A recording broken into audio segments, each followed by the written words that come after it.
சென்னை மீனவர்களை அதிர்ச்சியில் உள்ளாக்கிய திடீர் சம்பவம். காசிமேட்டில் திடீரென உள்வாங்கிய கடல். ஃபைபர் போட்கள் தெரியும் அளவிற்கு 30 அடி உள்வாங்கிய கடல்.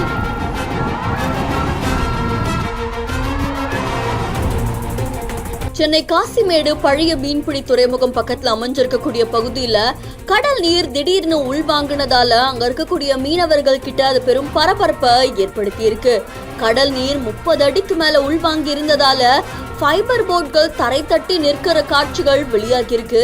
இதனால மீனவர்கள் கரைக்கு மீன்களை கொண்டு வரதுக்கு சிரமப்பட்டிருக்காங்க அப்படின்னு சொல்லப்படுது. அதை தொடர்ந்து மீனவர்கள் அவங்களுடைய ஃபைபர் படகுகளை பாதுகாக்கிற பணியில ஈடுபட்டிருக்காங்க. இதனால காசிமேடு கடற்கரை பகுதியில ஒரு பதட்டமான சூழல் நிலவி இருக்கு. பொதுமக்களையும் மீனவர்களையும் அச்சத்துல ஆழ்த்தின இந்த வீடியோ சமூக வலைத்தளங்கள்ல வைரலா பரவிட்டு இருக்கு. இது தொடர்பான உங்களுடைய கருத்துக்களை நம்மளுடைய பிஹைண்ட் பதிவு செய்யுங்க. மேலும் செய்திகளுக்கு ஃபாலோ பண்ணிக்கோங்க.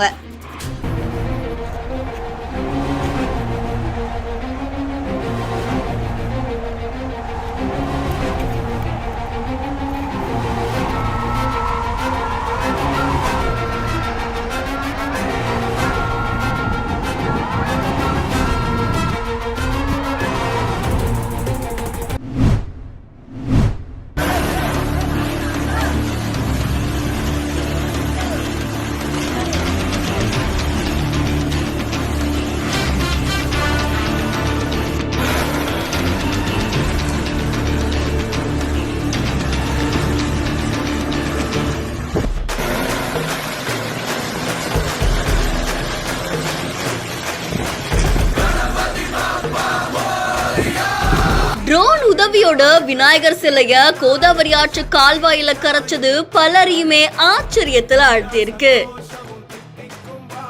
மனிதர்கள் செய்ய வேண்டிய வேலைய ஒரு ட்ரோன் செய்தது பலரையுமே வியப்பில் ஆழ்த்தியிருக்கு.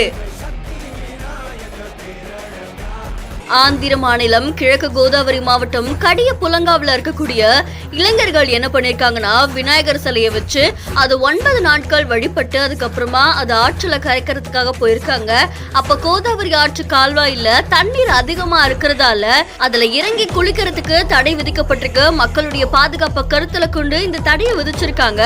இந்த நிலையில இளைஞர்கள் எப்படியாவது விநாயகர் சிலை கரைக்கணுமே அப்படின்னு சொல்லி அங்க இருக்கக்கூடிய ட்ரோன் நிபுணர்களோட உதவியோட ட்ரோன்ல விநாயகர் சிலையை கட்டி கோதாவரி ஆற்று கால்வாயோடைய மைய பகுதிக்கு எடுத்துட்டு போய் அதை கரைச்சிருக்காங்க.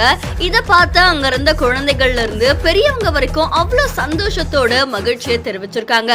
இந்த காட்சிகள் சமூக வலைத்தளங்கள்ல வைரலா பரவிட்டு இருக்கு.